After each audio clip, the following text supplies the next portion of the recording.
Hola, buenas tardes, buen domingo. ¿Cómo están ustedes? Bueno, la anterior, hace 15 días que estuvimos con días muy azarosos, entró la calma en la parte económica, ojalá dure y lo que siga sea constructiva, de esto vamos a hablar hoy. Me acompañan como siempre Pablo Marmorato. Para mí, que estuve siguiendo obviamente con toda atención todo lo que pasaba, no, la beta política me puede más que la económica por razones obvias, y pensaba que realmente una de las cosas que mejor me impresionó fue que el presidente saliera a hablar y dio la sensación de que abandonaba la carrera política por el momento, la carrera electoral por el momento, y se dedicaba o se iba a concentrar y su equipo a llevar adelante el tema económico con lo que implica en el tema social. Es decir, para mí, y esto quiero charlarlo con las tres personas que me acompañan, y ya voy a presentar, que si bien son economistas, también son políticos, o por lo menos entienden de la política.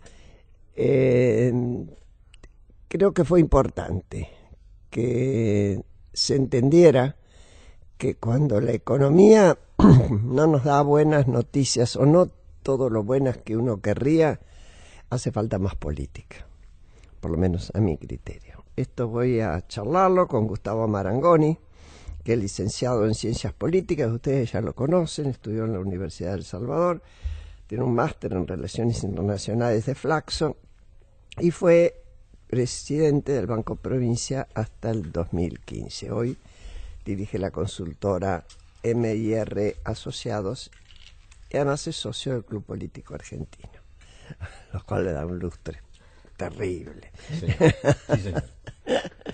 Luis Rapoport también comparte esa categoría. Es economista por la Universidad de Buenos Aires y profesor de la Universidad de General Sarmiento. Ya no conduce más Viejos Vinagres porque tiene mucho trabajo. En la actualidad es director nacional de políticas regionales del Ministerio del Interior y también es socio del Club Político Argentino. Y Daniel Marx, el único que no es socio del... Se te estamos reclamando, Daniel. Te estamos mandando la ficha. Es economista, egresado de la Universidad de Buenos Aires, también fue director de Banco Central y secretario de Finanzas de la Nación, y hoy es director ejecutivo de la consultora Quantum Finanzas. Bueno, dejo el tema tanto económico, que es básicamente el más importante. La pregunta es, tenemos que estar contentos, tenemos que estar razonablemente esperanzados y atentos. ¿Cuál es el diagnóstico de ustedes? Si querés empezamos con vos. Cómo no, gracias. Gustavo. Mira, durante los 20 días, digamos, que a lo mejor duró la crisis o la situación de más estrés, a mí me gustaba decir que no había que estar vendiendo entradas para el Arca de Noé, que era una situación difícil, pero obviamente había recursos para poder hacerle frente. Me parece que ahora el punto es no caer en la euforia. Yo no soy tan partidario de los que celebran, digamos, la resolución temporal, al menos de esto, como una suerte de gran éxito. ¿Te referís al recorrer al FMI o a otra cuestión? Eso después, digamos, me refiero a la situación, digamos, sí. Del Banco Central, a toda la movida que se hizo, digamos, para superar efectivamente el llamado supermartes. Me parece que hay que ser muy prudente. Las crisis cambiarias se saben cuándo empiezan. No sé si tienen una fecha cierta de finalización. Uh-huh. Y retomo lo que vos señalaste en virtud de lo del presidente. Yo creo que son tiempos que requieren mucha política los que vienen. Y a mí me parece que ahí hay un claro déficit en esta administración. Hay una consigna que tiene el gobierno, que la utiliza para promocionar la obra pública, generalmente, que dice haciendo lo que hay que hacer. Y la verdad que a mí me parece que eso encubre algo más profundo. Si hacer lo que hay que hacer quiere decir que lo que hay que hacer ya está definido. Y entonces necesitas más gerentes para hacer lo que hay que hacer que políticos, y yo no sé si lo que hay que hacer está tan definido. Y además es la naturaleza de la política discutir lo que hay que hacer. Y sobre todo, de aquí para adelante.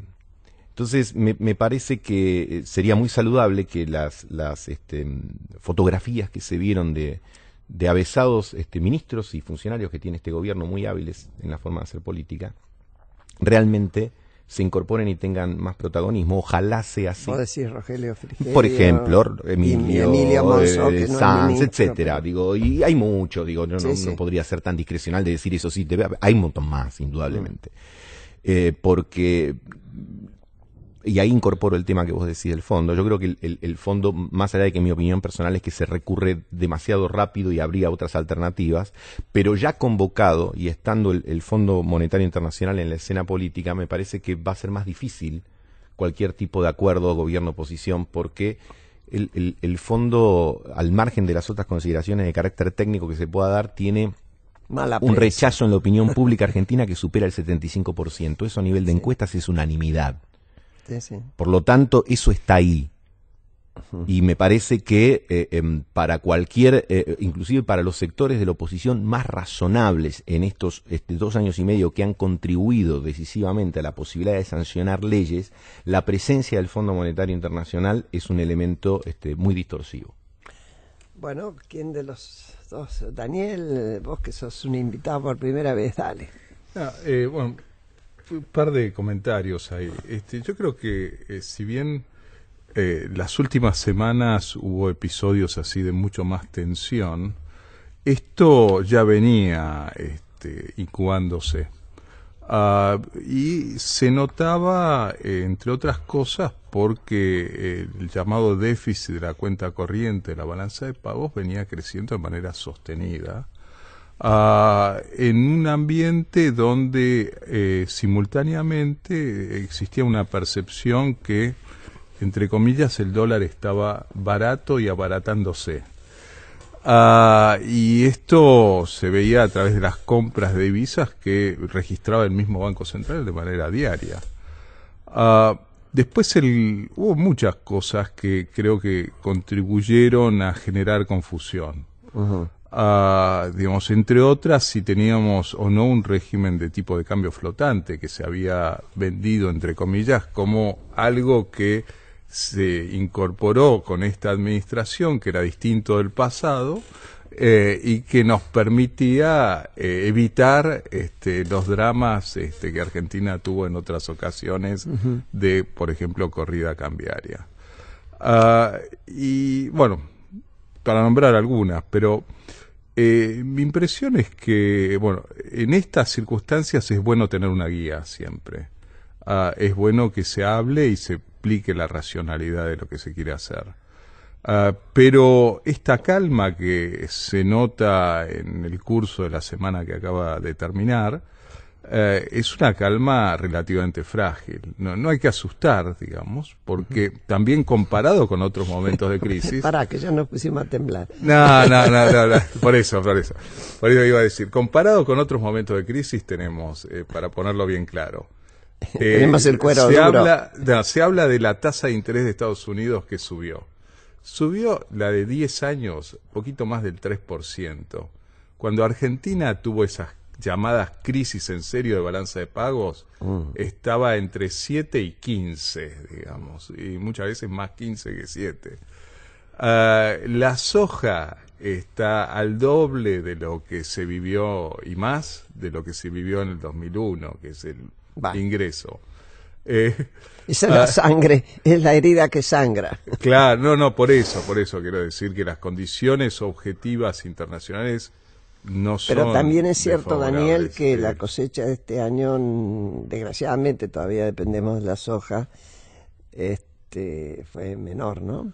Fue menor en volumen, digamos, no tanto en facturación por la suba de precios, Lo diría, además hubo otros productos que le dieron aún mayor facturación. Sí, el trigo y el maíz, ¿no? Exactamente. Lo que ocurrió es que sí, se aclavó un poco el ciclo de endeudamiento como estaba concebido. El año pasado hubo un impulso fiscal importante, parte por el déficit, pero más que todo por cómo se financiaba con ingresos de fondos del extranjero. Y eso abarataba el dólar, entre otras cosas, nos hacía pensar que estábamos en una panacea, pero tenía su límite. Hoy va a ser más difícil viajar fuera.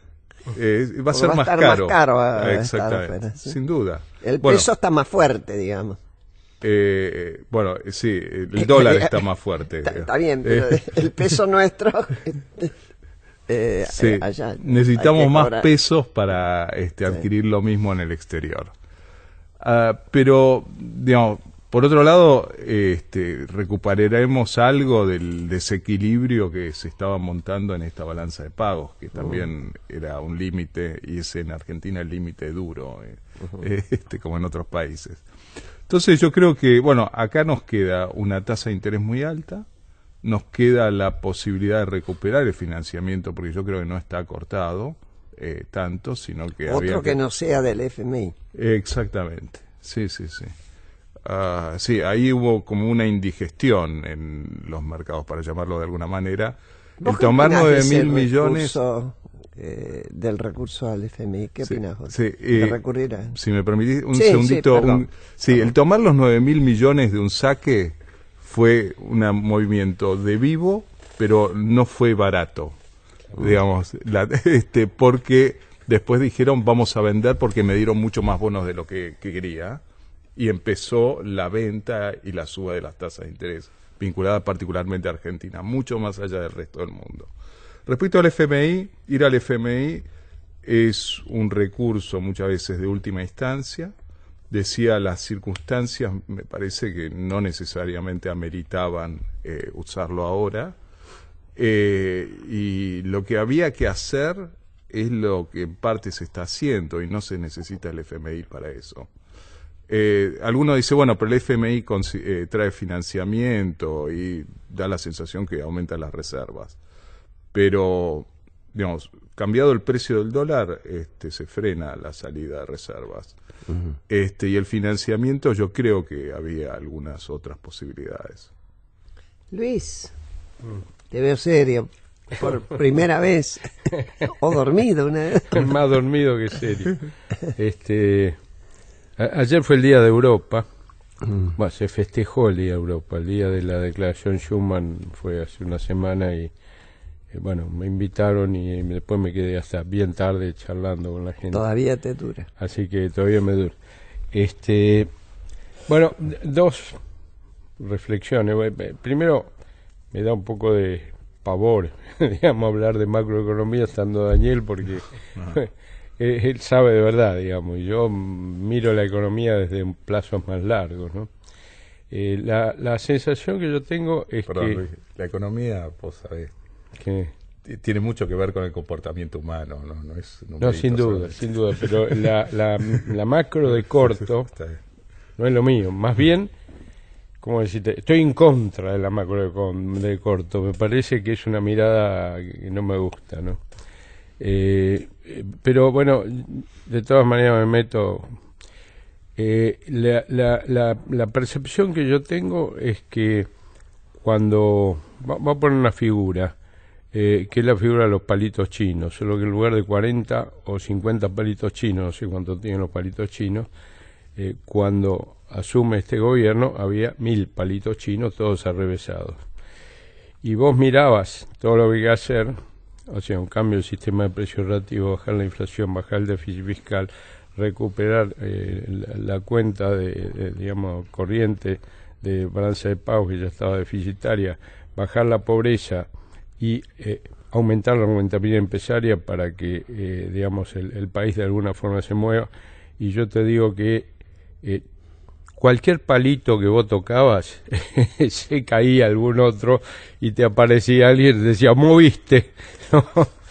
Entonces, uno mira los comentarios críticos de los economistas, por ejemplo de Cavallo, qué sé yo, yo coincido, qué sé yo, me parece que ¿En qué sentido? Recordanos. La devaluación, digamos, la liberación del mercado en forma inmediata, digamos, se podía haber esperado hasta después de la cuenta, de pagar la cuenta pendiente de ¿cómo se llama?, el dólar a término. Me parece que fue una locura después de la devaluación haber aflojado la paritaria docente, porque a partir de ese momento se morfaron la inflación, se morfaron la devaluación, o sea, automáticamente los salarios, pero bueno, se pusieron en línea con el nuevo precio del dólar, pero son todas, por el otro lado, una decisión difícil, porque yo recién subo al poder y me morfo 2 meses de paro docente, también una locura. Entonces, de alguna forma, pese a este juego de palitos chinos, ahora moviste, se te cayeron unos cuantos palitos, miro la cosa, yo que no soy optimista por definición. Hubo toda una discusión al interior del CPA, si uno era optimista, esperanzado, pesimista o qué. Bueno, fuimos por el medio, esperanzado. Yo siempre la esperanza me pareció una sensación, un sentimiento maricón, ¿no? Hay que mirar las cosas lo más pesimista posible y tener ¿cómo te voy a decir? El optimismo de la voluntad más que otra cosa. ¿Qué es lo que le dijimos a Macri? Creo que vos estabas a la no, yo semana. estaba con una pierna rota. Yo en esa a la semana, 2 semanas que subió, hicimos una reunión con Macri, y yo dijo, lo primero que tenés que decir es que este es un país más pobre y que hay que mirar la vida desde más pobre de lo que nos creemos. Más pobre de lo que nos creemos, más pobre de lo que era, y que estos palitos chinos va a costar un laburo bárbaro sacarlos. En lugar de eso, encararon la vida desde un optimismo, me parece, excesivo. Sí, ahora de vuelta, pues salieron de esta crisis y caen en el optimismo, y los palitos chinos siguen todavía ahí, hay que seguir sacándolos, ¿no? Entonces, digamos, lo que el ejemplo que yo siempre doy es ¿qué sería la Argentina de hoy? La macro de hoy, si no hubiese habido silo bolsa, siembra directa y 6 o 7 mil millones de dólares de exportación del conocimiento. Esas cosas. ¿Qué es exportación del conocimiento? Y más o menos son 6, 7 mil millones de dólares de. ¿Pero a qué le llamas eso? Software, audio y video. Lo que llaman los gringos BPO, que es Business Process Outsourcing, o sea, subcontratación de servicios empresarios, ingeniería. Esos son los 4 rubros más importantes. Lo cierto es que en los últimos 10 años crecieron esta cosa y aumentó la producción agropecuaria de una forma importante. La Argentina es el país que más rápidamente difunde los cambios tecnológicos en el sistema productivo agropecuario. Lo cierto es que esas dos cosas, la revolución del agro y la revolución de los servicios de conocimiento, se hicieron no por políticas públicas, sino a pesar de las políticas públicas. Y yo digo, bueno, si vos pura creatividad privada, decís vos. Exactamente. Si vos en este momento tuvieses esta misma situación, pero con 15 mil millones de dólares menos de exportación, seguramente la macro sería bastante más compleja. Entonces la preocupación mía es que, visto desde la macro, estos ciclos recurrentes, sobre todo cuando se tiene bastante irresponsabilidad fiscal, son inevitables. Pero en la medida que encaremos políticas de desarrollo más consistentes, o sea, no dejemos solo al sector privado, creo que al cabo esos ciclos se van a atenuar hasta de alguna forma ser irrelevantes. ¿Ustedes ven la posibilidad de una relación virtuosa del sector privado y del sector público en este tema, o en estos temas que plantea Luis? Sí, Sí, obviamente, digo, pues, si no, Gustavo, si ¿sí? al menos no hubiese la posibilidad, ya caería más allá del pesimismo, sería ya terminal el asunto. Pero Graciela, Ni Gramsci te alcanzaría. claro, nada, todo el optimismo de la voluntad, digamos, y suscribo lo de la esperanza, ¿no? Nietzsche decía que era una maldición la esperanza, porque la esperanza había quedado, era lo último que había quedado en la caja de Pandora, digamos, ¿no? Y era, claro, exactamente, y era una cosa que no te permitía asumir tu verdadera condición, entonces siempre tenés la esperanza ahí como para que no puedas hacerte cargo de lo que tenés que hacer cargo, así que la esperanza no es ninguna virtud. Tampoco, y no sé por dónde No vamos a siempre, ir. mejor dicho, vamos a matizarlo para que... bueno, Para que algún esperanzado no se suicide. Claro. No se suiciden, pero digo, conviene tener otra actitud frente a la vida. Digo, como Luis se excusaba respecto a Daniel, yo me excuso respecto a Luis y respecto a Daniel, y voy a hablar como politólogo, porque estando yo dos en materia de economía, yo tengo más que escuchar que decir. Pero quiero hacer hincapié en una cosa, Graciela, que tampoco es muy novedoso, pero me parece importante subrayarlo en este contexto. Voy a hacer un rosario de obviedades, voy a enhebrar, hasta hacer un rosario de obviedades. Primero, no es fácil gobernar. No es fácil gobernar. Ningún país del mundo es fácil gobernar. Y la Argentina, segunda obviedad, es más difícil de gobernar que otros países del mundo. ¿Por qué? Porque evidentemente todavía nos quedan resolver mecanismos, no problemas, porque los problemas siempre, digamos, se van reformulando, no hay una vida sin problemas, pero lo que tenemos cierta dificultad para ir resolviendo determinados mecanismos institucionales. Fíjate lo que nos costó en 50 años, digamos, resolver un mecanismo institucional y tener una vida democrática, digamos, que no es ideal, pero perdurable, de 34 años. Lo que nos costó tener una constitución como la del 94, suscripta por todos, digamos, un montón. Bueno, nos queda avanzar, entre tantas cosas, en instituciones de naturaleza económica, en proceso de resolución de los temas que todavía estamos lejos de ello y obviamente en temas económicos más. Pero yendo más puntual, yo diría, muchos han observado, y yo también hice siempre hincapié en eso, que el proceso de toma de decisiones y la división del área económica realmente me parece también que es un elemento que contribuyó mucho a esto.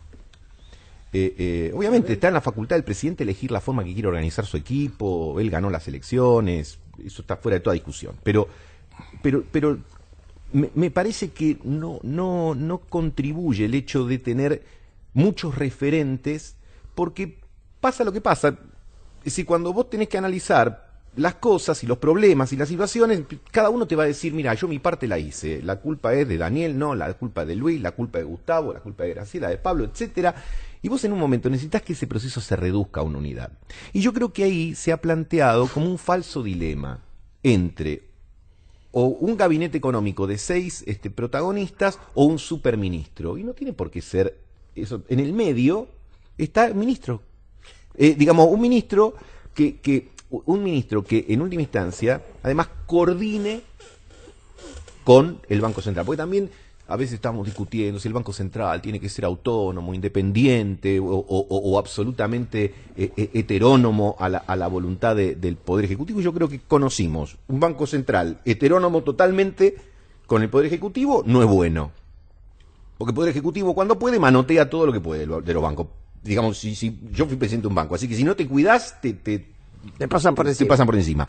Ahora, la independencia me parece también que es una cuestión absolutamente, como ya queda más que comprobado, literaria. Entonces, la coordinación, a mi criterio, es el rol adecuado que tiene que tener un banco central con el ministro. Pero tiene que ser con el ministro, porque si no tenés cosas muy confusas. Y si vos tenés un ministro de Energía que te anuncia la recuperación de la necesidad de la recuperación de las tarifas vía la eliminación de los subsidios, la reducción de los subsidios, y tiene unos porcentajes importantes, y vos tenés un presidente del Banco Central que te fija un nivel de inflación que no se compatibiliza con esos aumentos, y tenés un ministro de la Producción que toma otras medidas, y tenés dos secretarios de la jefatura de gabinete que coordinan pero no firman, y bueno, yo lo que te digo es que tenés un proceso de toma de decisiones muy confuso que no lo estoy poniendo como el principal causante de todo esto, pero creo que tiene bastante que ver. Tal vez porque de última, sí, otra vez nos pasó, la decisión última termina en el presidente, ¿no? Bueno, pero que previo al No presidente... digo ni que esté bien ni que nada, describo la situación. Yo no creo por que lo menos la presidentes- impresión que da. Los presidentes no tienen que ser ministros, No. ni no tienen que ser ministro de Economía, porque la gente No. los eligió por presidente y más allá de sus saberes técnicos, no tienen por qué involucrarse en el día a día, etcétera. No es privativo de este presidente. Hubo muchos presidentes, sobre todo Kirchner después de la Baña, que digamos casi se jactaba de que era el que llevaba día a día las cuentas. No me parece que sea la tarea de un presidente. El presidente marca direcciones, rumbos, y después están los ministros que son fusibles, los ministros, los colaboradores, etcétera, y que cuando hay dificultades pueden ser removidos, reprendidos, corregidos, etcétera, pero si no, se carga al poder político de una responsabilidad que se supone tiene que estar más ligero porque tiene que pensar más estratégicamente y dejar las tareas subalternas para quienes tienen la misión de desarrollar. ¿Ustedes piensan que hubo algo de esto en todo, y que esto debería corregirse? Sí, a Daniel? ver, sí, hay unos comentarios Espera, también. Yo Daniel, creo voy a hacer una cosa. Te dejo pendiente la pregunta Bien. y enseguida volvemos.